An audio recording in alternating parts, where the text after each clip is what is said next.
I'm 75 now, and I can't remember anybody except the Queen bee. The decision did not arrive with a public speech, a grand ceremony, or even a warning. It came through a single document, placed before King Charles in a silent private office. At the bottom, waited an empty signature line. At the top, stood an order that would permanently remove Camilla's Duchess title from every official royal record. When Charles lifted the pen, he was not merely changing paperwork, he was erasing part of his wife's identity. Before we go deeper into what this really means for the royal family, make sure to subscribe so you don't miss a single update. Charles read the final page once, then again, as though reading might soften what the first had made unavoidable. It did not. The administrative decree, a formal command changing how the royal household records titles and duties, had emerged from days of consultations with officials. Now every argument had narrowed into one brutal choice. His left hand pressed against the desk when he reached Camilla's name, steadying a body trained never to betray emotion. The king knew what the order demanded. Camilla's Duchess title would be removed from ceremonial records, household directories, official correspondence, future palace documents, and archival references. The change mattered because royal records do more than list names. They define rank, memory, and the history future generations are expected to trust. Yet the woman behind those words was not an abstraction. She had stood beside him through scandal, rejection, anger, and the wait for acceptance. Protecting the crown's hierarchy now felt like betraying the person who had paid the highest price to share it. Camilla had not been warned. Charles had made that choice himself. He feared one conversation, one look from her, or one reminder of everything they had survived might weaken his resolve before the signature was complete. That fear made the silence heavier. A sealed copy already waited outside, quietly prepared the moment he approved the text. Charles lowered the pen. For several seconds he did nothing. Then the monarch signed, closed the folder, and looked toward the private secretary waiting near the door. "Issue it exactly as written," he said. The secretary accepted the file without celebration. As the door closed, Charles understood that the decree had passed beyond discussion. Soon another door would open. Camilla would read what he had done, and the silence between husband and wife could become more dangerous than any public scandal. But before Camilla could confront the order that had stripped away part of her royal identity, the people closest to the crown were forced to decide what the title had truly meant, and what its removal would cost them personally. To the public, the removed title appeared to be a line deleted from formal documents. To Camilla, it represented years of endurance, controversy, sacrifice, and survival. To Charles, it was a distinction between husband and sovereign that he had spent his entire life trying to avoid. And to William, it was a question of whether the monarchy could continue protecting private loyalties when those loyalties threatened the clarity of the institution itself. Camilla noticed the royal cipher before she touched the sealed envelope.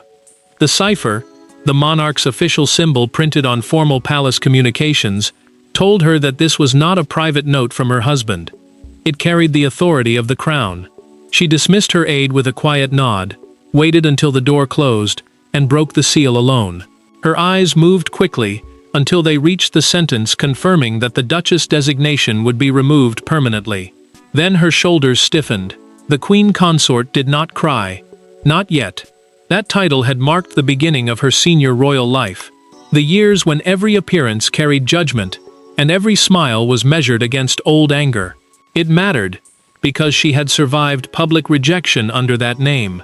It also mattered because acceptance had come slowly, and the designation had become proof that she had endured long enough to stand beside the king without apology. Now the institution she had served was calling that identity unnecessary. Charles felt the same history pressing against him. He saw the title as part of their shared journey, but royal officials saw an outdated layer creating confusion inside the formal hierarchy, the official order determining rank and precedence within the family. The monarch understood the logic. He also understood why logic would sound like cruelty when Camilla read it alone. William paused outside his father's room before entering. The prince knew that supporting precise records could look like revenge, especially when every disagreement involving the Queen reopened memories of Diana and the pain surrounding his parents' marriage. He chose his words carefully, telling Charles that clarity was not punishment. Still, the future king could not deny that the decision carried wounds no document could contain. Anne had already supported the correction in a written consultation submitted to the household. The Princess Royal argued that titles could not remain emotional possessions when they created constitutional confusion. Yet she also warned Charles that Camilla would hear rejection before she heard reason. The king found the unopened breakfast tray outside his wife's room later that morning. He folded his glasses, placed them beside the untouched cup, and understood that she had received the order but refused to come downstairs. Behind another closed door, William waited for the conversation that would follow, and hidden beneath their silence was the recent ceremonial document that had placed Camilla's historic status above another senior royal. And beneath the sorrow of that morning lay the incident no one inside the palace could forget. The single ceremony where a disputed title transformed private discomfort into a royal crisis. Every royal rupture has a moment that appears harmless, until history looks back and recognizes the warning. In this case, it came during a closed rehearsal for a major state ceremony. A printed order of precedence was placed on a polished table, and one title appeared where it should not have been. Camilla noticed it. William challenged it. Charles hesitated. Within minutes, a technical error became a personal confrontation that no one could quietly erase. William lifted the printed sheet before anyone could move it away. The Commonwealth Crown Service, a formal ceremony celebrating the monarch's role across the Commonwealth, had been planned with strict attention to rank, seating, and procession. Yet the order of precedence, meaning the official sequence showing who stands before whom, listed Camilla under both her current royal style and her historic Duchess title. That double designation placed her symbolically ahead of Catherine, and the constitutional advisors around the table immediately understood the danger. The prince pointed to the duplicated wording and asked why an outdated title was being used to strengthen the queen consort's ceremonial position. His voice remained controlled, but the accusation beneath it was impossible to miss. Camilla looked directly at him and replied that the designation was part of her history, not a weapon. She would not allow years of endurance to be erased simply because others found her past uncomfortable. Charles tried to calm them. The king asked everyone to pause until officials reviewed the document, but his refusal to make an immediate ruling only deepened the tension. William heard hesitation where he wanted clarity. Camilla heard doubt where she expected loyalty. The monarch stood between his wife and son, knowing that one sentence from him could wound either of them. Catherine remained silent until Camilla turned and asked whether she objected. The Princess of Wales answered quietly that this was not about personal preference. It concerned the line of succession, the fixed order determining who inherits the throne, and any document that blurred that order weakened the future of the crown. Her restraint made the words strike harder. Anne ended the exchange. The Princess Royal closed the ceremonial folder and stated that no official record could carry competing identities when precedence was involved. Her intervention stopped the argument, but it did not remove the resentment.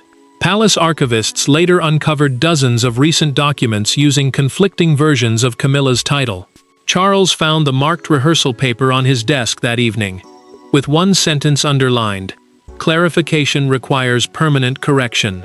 Soon afterward, the Queen learned through a documented household memorandum that William had formally requested the review. From that moment, she no longer saw the coming decision as administrative. She saw it as personal. By the time Camilla discovered who had demanded the review, the decree was already moving toward the king's desk, and she was no longer prepared to accept the decision in silence. Camilla did not summon advisors, lawyers, or household officials. She walked directly to Charles, carrying the signed order in one hand. When the door closed behind her, there were no courtiers to soften the language and no constitutional experts to hide behind. There was only a husband who had signed away part of his wife's identity and a woman determined to discover whether the crown had finally become more important to him than their marriage. Camilla placed the decree on the desk between them. The decree, a binding royal instruction directing palace departments to carry out a specific change, landed with a sharp finality. She asked why a sealed envelope had told her what her husband had refused to say. Charles remained seated, answering that the correction had become an institutional necessity. His controlled language only made her anger rise. The Queen pulled out the chair opposite him, but refused to sit. She told the king that the Duchess title had never been a spare collection of words. It carried the memory of the years when she entered royal life under public attack, stood beside him through humiliation, and waited for acceptance that often seemed impossible. Removing it mattered, because the title marked what she had survived. Hiding the decision mattered, because it suggested none of that survival had earned her honesty. Charles finally stood. He admitted that he had withheld the order because one private conversation with her might have persuaded him to delay it. The monarch believed delay would deepen confusion across official records and weaken the clear ranking needed to protect the future crown. Yet his confession gave Camilla no comfort. It confirmed that he had treated his wife's voice as a threat to his duty. Camilla stared at him, wounded more by the secrecy than the signature. She accused Charles of turning her into a constitutional problem instead of facing her as the woman who had shared his life. He answered that he had not begun the review. William had formally requested it, Anne had supported the correction through a documented consultation, and senior legal officers had concluded that the conflicting records could no longer be defended. The Queen reacted sharply to the prince's involvement. She insisted that William had disguised an old family grievance as technical concern. Charles defended his son, but he also admitted that history made every decision involving her vulnerable to suspicion. The king knew Diana's memory still shaped the pain between them, just as Camilla knew no administrative explanation could erase that truth. Camilla removed the small Duchess monogram brooch from her coat and placed it beside the signed order. She told Charles he could remove the title from paper, but he could never decide what it had meant to her. Then she turned toward the door, leaving him alone with the symbol of everything the crown had demanded they surrender. As Camilla walked out and the brooch remained on the desk, Charles was forced to confront the colder truth. Even a king can discover that the institution he commands has already narrowed his choices. A royal signature may appear absolute, but behind it stands a network of laws, archives, precedents, and private warnings. Charles had signed the order, yet the path toward it had been built by people whose names would never appear on the document. In a locked consultation room, the king was shown how one disputed title had created contradictions across the monarchy, and why refusing to act could damage the reign William would one day inherit. Charles sat at the head of the table, rubbing the edge of his signet ring as each advisor spoke. The ring, a personal seal traditionally linked to royal authority, felt strangely powerless against the evidence before him. After the Commonwealth Crown Service rehearsal exposed the conflicting title, the household's legal office, archival custodians, and constitutional advisors had examined every affected record. Their review was meant to establish one clear rule: because royal documents shape ceremonial rank today and become the accepted history of the monarchy tomorrow. Anne placed a thick folder before her brother. The Princess Royal had marked dozens of programs, directories, and official letters in which Camilla's historic Duchess designation remained beside her current style. She told Charles that sentimental exceptions might appear harmless at first, but over time, they became constitutional confusion. The king looked through the pages slowly, realizing the inconsistency had traveled much further than anyone had admitted. William chose restraint. The prince did not ask for Camilla to be embarrassed, nor did he demand that her past be erased. He insisted only that future records could not leave Catherine's position vulnerable to ambiguity. The future king understood that precedence, the formal order deciding rank at royal events, would shape how his wife and children were presented when the crown eventually passed to him. One unclear title today could become a bitter dispute tomorrow. Charles opened the confidential archival memorandum.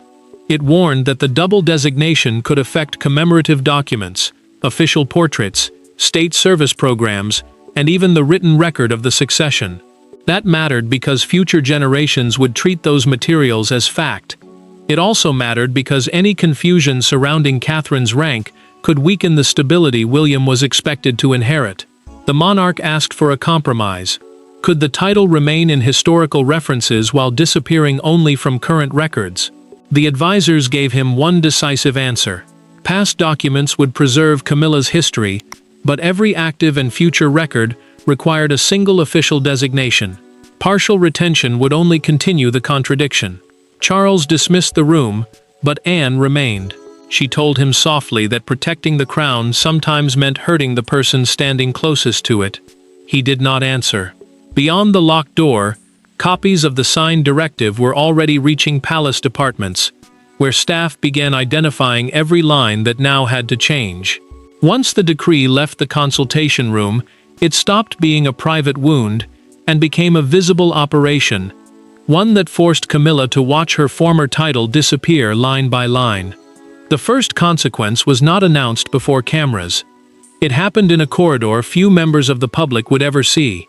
A palace employee arrived with a small case of tools, removed a brass nameplate bearing Camilla's historic title, and replaced it with a newly approved version. Camilla reached the corridor just as the old plate was lifted away. For the first time, the decree was no longer a document. It was something she could watch disappear. Camilla stopped a few steps from the door. The employee froze, one hand still holding the old plate, while the new wording waited beside him. That morning, staff had received a formal implementation notice, a palace instruction explaining exactly how an approved royal change must be carried out. It ordered revisions to directories, seating plans, ceremonial lists, correspondence templates, private stationery, and archive indexes. The Queen understood what that meant. Her former designation would not vanish once. It would vanish hundreds of times. The employee lowered his eyes and began to apologize. She told him to continue. Her voice remained steady because she refused to turn her pain into his punishment. He tightened the final screw, gathered his tools, and left quickly. Camilla entered the receiving room, connected to her earlier royal role, closed the door, and gripped the back of a chair. Only then did the tears come. She had resisted them while reading the decree. She could not resist them after watching her identity physically removed. Members of her household felt the shock as well. Several feared the title change might be the first step toward reducing her patronages, public duties, or ceremonial influence. Those concerns mattered because royal status is expressed through access, invitations, and official work, not words alone. They also mattered because staff who had served Camilla for years now wondered whether their own roles were becoming uncertain. Charles came to the door later and knocked twice. The king received no answer. He placed the Duchess monogram brooch inside a small velvet box and left it outside, hoping the gesture might say what he had failed to express face to face. Camilla waited until his footsteps disappeared before opening the door. William reacted differently. The prince ordered his office not to celebrate, defend, or brief the press about the decision.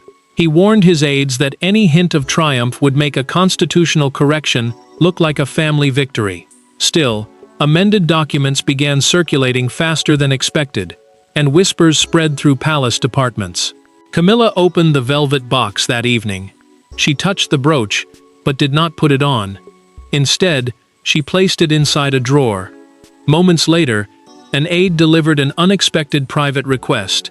Catherine wished to meet her alone, without Charles, William, advisors, or attendants.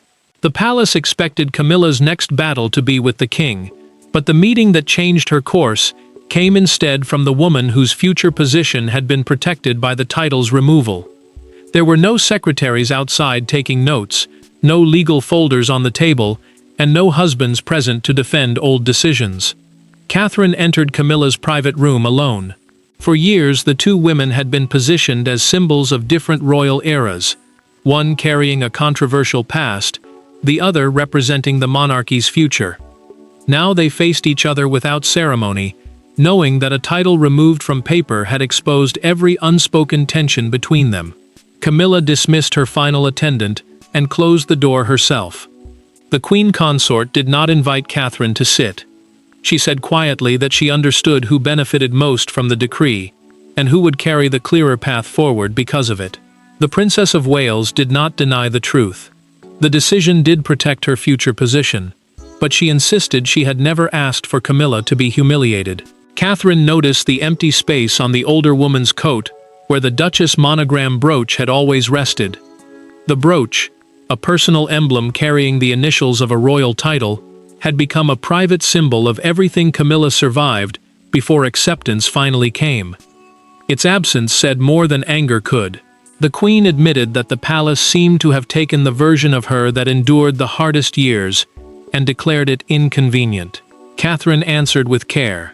She told Camilla that documents could remove a designation, but they could not erase endurance, mistakes, loyalty, or the consequences attached to a life. The future Queen then revealed, through a written note she had submitted during the archival review, that she opposed changing historical records. She had insisted the Duchess title remain wherever it truthfully belonged to the past. Camilla looked at her differently. Until that moment, she had believed clarity for Catherine required erasure for herself. Now she understood the younger woman had sought a clean future without demanding a rewritten history. That distinction mattered because the monarchy's credibility depended on accurate records. It also mattered because survival inside the family required refusing to turn every correction into revenge. The two women finally sat. Catherine admitted that old wounds would never disappear completely, while Camilla accepted that those wounds could not be allowed to govern every future decision. Neither offered easy forgiveness. Neither pretended the pain had vanished. But they agreed the crown could not survive another generation trapped inside inherited resentment. Camilla opened the drawer containing the monogram brooch. She looked at it once, then closed the drawer without bitterness. She told Catherine she would stand beside Charles at the next public engagement under her single official style. Before either woman could leave the room, an urgent message arrived. The amended palace directory had already leaked. Their private understanding arrived only hours before the outside world discovered the change, and turned one removed title into the most fiercely debated royal decision of the reign.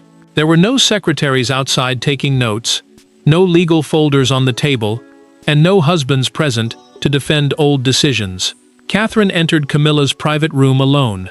For years, the two women had been positioned as symbols of different royal eras, one carrying a controversial past, the other representing the monarchy's future.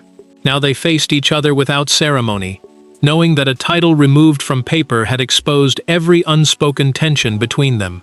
Camilla dismissed her final attendant and closed the door herself. The Queen Consort did not invite Catherine to sit. She said quietly that she understood who benefited most from the decree and who would carry the clearer path forward because of it. The Princess of Wales did not deny the truth. The decision did protect her future position, but she insisted she had never asked for Camilla to be humiliated. Catherine noticed the empty space on the older woman's coat where the Duchess monogram brooch had always rested. The brooch, a personal emblem carrying the initials of a royal title, had become a private symbol of everything Camilla survived before acceptance finally came. Its absence said more than anger could. The Queen admitted that the palace seemed to have taken the version of her that endured the hardest years and declared it inconvenient. Catherine answered with care. She told Camilla that documents could remove a designation, but they could not erase endurance, mistakes, loyalty, or the consequences attached to a life. The future Queen then revealed, through a written note she had submitted during the archival review, that she opposed changing historical records. She had insisted the Duchess title remain wherever it truthfully belonged to the past. Camilla looked at her differently. Until that moment, she had believed clarity for Catherine required erasure for herself. Now she understood the younger woman had sought a clean future without demanding a rewritten history. That distinction mattered because the monarchy's credibility depended on accurate records. It also mattered because survival inside the family required refusing to turn every correction into revenge. The two women finally sat. Catherine admitted that old wounds would never disappear completely, while Camilla accepted that those wounds could not be allowed to govern every future decision. Neither offered easy forgiveness, neither pretended the pain had vanished, but they agreed the crown could not survive another generation trapped inside inherited resentment. Camilla opened the drawer containing the monogram brooch. She looked at it once, then closed the drawer without bitterness. She told Catherine she would stand beside Charles at the next public engagement under her single official style. Before either woman could leave the room, an urgent message arrived. The amended palace directory had already leaked. Their private understanding arrived only hours before the outside world discovered the change, and turned one removed title into the most fiercely debated royal decision of the reign. By sunrise, the palace no longer controlled the story. A leaked page from the revised royal directory appeared across television screens, phones, and newspaper websites. The change was small enough to fit inside a red circle. Camilla's Duchess title was gone, yet the reaction was enormous. Some called it constitutional discipline, others called it cruelty. And outside Buckingham Palace, one silent gesture captured the conflict more powerfully than hours of debate. Britain woke to proof that the decree had already taken effect. The Royal Directory, a formal palace record listing official names, titles, and household roles, showed Camilla under one approved style, with the disputed designation removed completely. A newspaper placed the altered entry across its front page beneath the headline, "The title erased." Her former title appeared in pale gray under a thick red line, turning an administrative correction into a public act of rejection. A national broadcaster called it the king's most personal constitutional decision. Commentators argued over whether Charles had protected the monarchy or sacrificed his wife to preserve it. Outside Buckingham Palace, a small crowd gathered at the gates. An elderly woman stepped forward, placed a bouquet against the railings, and left a handwritten card beside it. A title is not a life. Younger spectators nearby offered a different verdict, saying the change gave William and Catherine the clarity their future reign required. Charles watched the coverage without sound. The king showed little reaction until the camera focused on the handwritten card. Then his face tightened. The message mattered because it captured the human cost hidden beneath official language. It also mattered because the public was no longer debating records alone. They were judging the marriage behind the signature.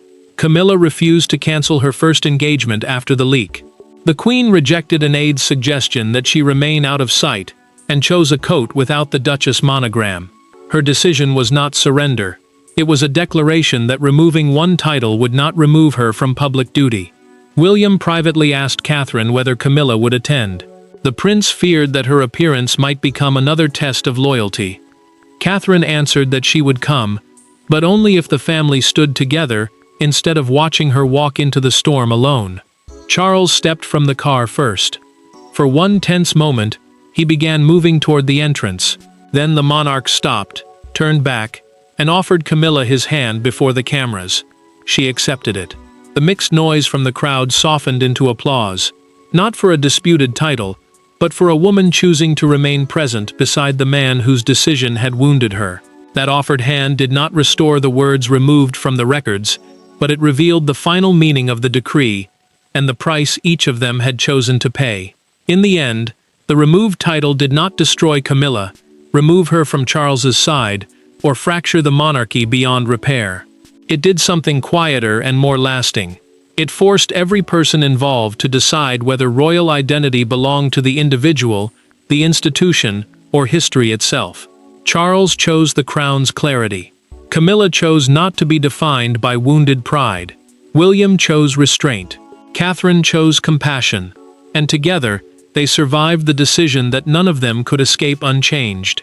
Camilla's Duchess title remained permanently removed from every active and future royal document, ceremonial program, household directory, and piece of official correspondence. The historical archives, the protected records preserving the monarchy's past, would not be rewritten. Wherever the designation had accurately described her position in earlier years, it would remain. The crown had corrected its present without pretending its history had never happened. Charles returned with her to the king's private library after their first public appearance. The unsigned duplicate of the decree still rested inside a locked drawer, untouched since the day he had approved the final order. Camilla opened her own drawer, removed the monogram brooch, and placed it beside his hand. She told him she no longer needed to wear the symbol to remember what she had endured. The king apologized. He did not apologize for protecting the clarity of the institution, because he still believed the decision had been necessary. Instead, he apologized for denying his wife the dignity of hearing the truth from him before the order was signed. The queen accepted his words, but she made one condition clear: trust would not be rebuilt through protocol, ceremony, or silence. It would return only through honesty. William later spoke with Camilla in a private recorded conversation preserved for the family archive. The prince admitted that his request for clarity carried personal history he could never completely separate from duty. She did not offer easy forgiveness, but she accepted that restraint had stopped the conflict from becoming revenge. Catherine's future standing was now unambiguous, yet the Princess of Wales refused to let that certainty become proof of another woman's defeat. Camilla placed the brooch inside a private archive box. It was not discarded. It was not restored. It was preserved as the symbol of a chapter that had ended. Charles's order strengthened the monarchy, but it also exposed the emotional cost of kingship. She lost a title, yet kept her place, dignity, and influence, because she chose acceptance without surrendering her humanity. The title was gone, the record was settled, and the monarchy moved forward, not because the decision caused no pain, but because those wounded by it finally chose duty, honesty, and reconciliation over another generation of royal resentment. Thanks for watching. Please don't forget to like and subscribe, and we will see you in next one.